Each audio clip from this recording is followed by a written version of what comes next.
Welcome back to my channel. This is the start of the series I'll be doing over the next few weeks, all about the it girls of different decades. So as I said, I'm going to be starting in the 1960s because this was the era that the entire construct and idea of the it girl really boomed. It's also an incredibly important decade for women and women's rights, and a lot of change happened. I feel like I need to make a whole nother video on the 1960s, but for today, let's just focus on our girl, Edie Sedgwick. Edie was born Edith Minturn Sedgwick on April 20th, 1943. She was born into a wealthy but unstable family, and upon receiving a large trust fund from her grandmother, she decided to relocate to New York and pursue a modelling career. The following year, she met filmmaker and artist Andy Warhol, and she kind of fell in with this cool group of artistes who hung out in his Manhattan studio known as the Factory. Throughout her time sort of hanging out there, Edie became Warhol's kind of muse and inspiration for a lot of his work.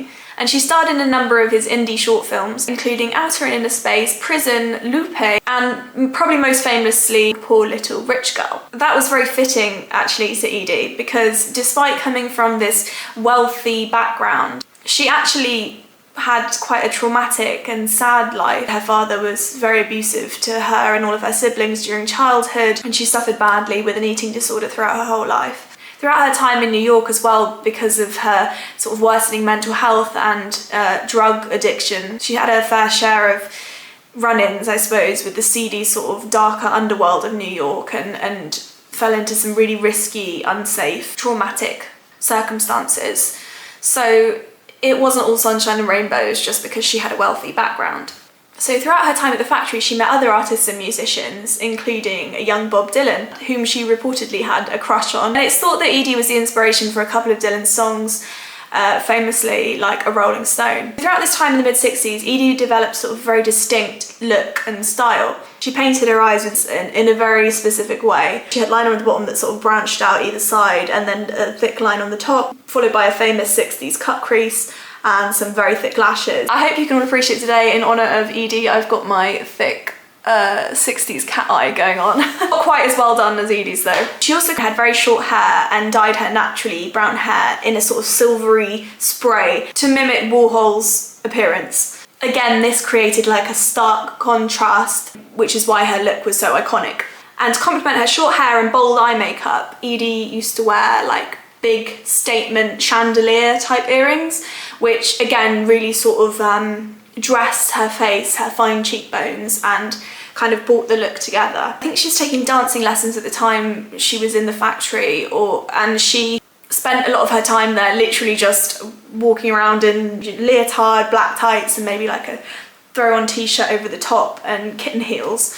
Even though this was just a thrown together look, it somehow became really cool and iconic and sort of fit in with the cool Manhattan 1960s vibe that we also see in the music of that time coming from the Factory and that era. For example, with bands like Velvet Underground, who were known to spend time at the Factory and were sort of part of that crowd, they had a similar sort of clean cut, fresh monochrome look, and Edie sort of fit in with all of that. It was very much an aesthetic in New York in the 1960s. She also wore a lot of mini dresses, and sadly, due to her chronic anorexia, Edie was actually able to fit into children's skirts. And obviously the mini skirt, which I'll try and talk about in my 60s episode, was another symbol of women giving the middle finger to society. So as the mini skirt explosion was kind of taking place in the mid-60s in London and the UK, Edie was kind of repping that look in New York. Sadly, during her time in New York, as I talked about earlier, Edie's eating disorder, deteriorating mental health, and drug addiction resulted in her being hospitalised in a psychiatric unit. During this time, she actually met her to-be husband, and they were married in 1971. But sadly, shortly after this, Edie passed away from an accidental overdose of barbiturates at just age 28, which was very sad. But across her short life, Edie had managed to make her stamp on Manhattan and the sort of youth culture rebellion and social change in the 1960s. I suppose sort of the pre-hippie movement. In 1965, Vogue actually dubbed Edie the it girl and youth Quaker. So what can we learn from Edie's iconic style? And how can we incorporate it in our own outfits today? Number one, statement earrings. As mentioned earlier, Edie's classic bold chandelier earrings brought her outfits together and accentuated her facial features, and I think they're perfect for doing the same thing nowadays. If you don't have really short hair like Edie, I would recommend scraping it back with the middle parting and having a really flat sort of clean girl bun and adding your statement earrings, because it will really sort of make them the star of the show, and it will accentuate your jawline and your features. And they don't just have to be Edie's iconic chandelier earrings. You can find really cool chunky plastic earrings on places like Etsy. Number two, black tights and kitten heels. Unfortunately, unless like Edie you are an aspiring dancer, spending your day running to and fro in a black leotard and tights isn't the most practical. However, you can easily achieve that elongated sexy leg look that Edie had going on by incorporating black tights paired with black short kitten heels or flats, but I think kitten heels work the best. Because the tights and the shoes, it's all one colour, it kind of creates the optical illusion that your legs are longer and slimmer than they may be. And it gives you an added sort of height and slenderness to your appearance. Numero tres, the leopard print and stripes. One of the most famous images of Edie was her wearing a monochrome striped sort of throw over top. People often want to steer away from horizontal stripes because they think it makes them look wider than they are, but there are ways of doing this without making yourself feel very boxy.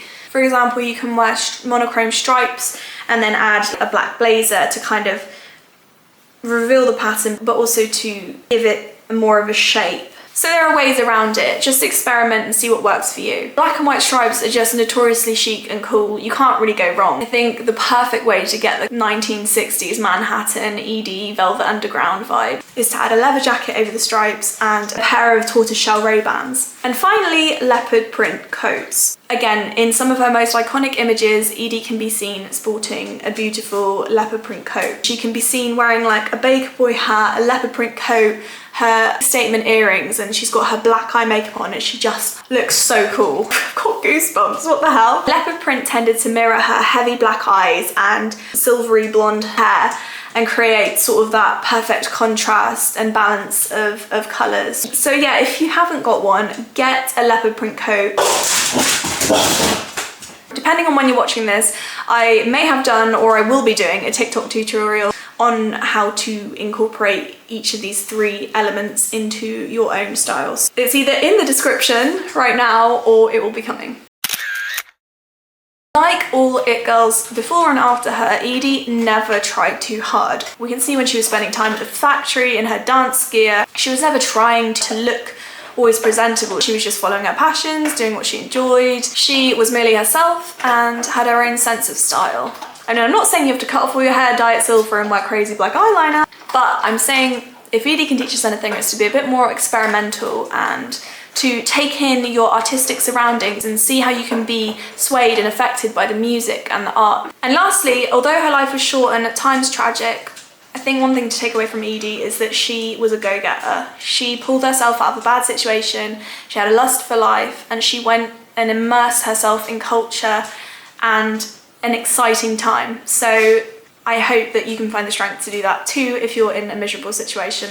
I also just want to quickly say, I do have a Pinterest account in which I have created mood boards for each of these it girl icons. If you'd like to have an easy space and place to explore some images of their iconic style and makeup, then that's available for you. Just click my Pinterest link below in the description. Have fun experimenting with Edie's style. Ciao Bellas, I'll see you next time.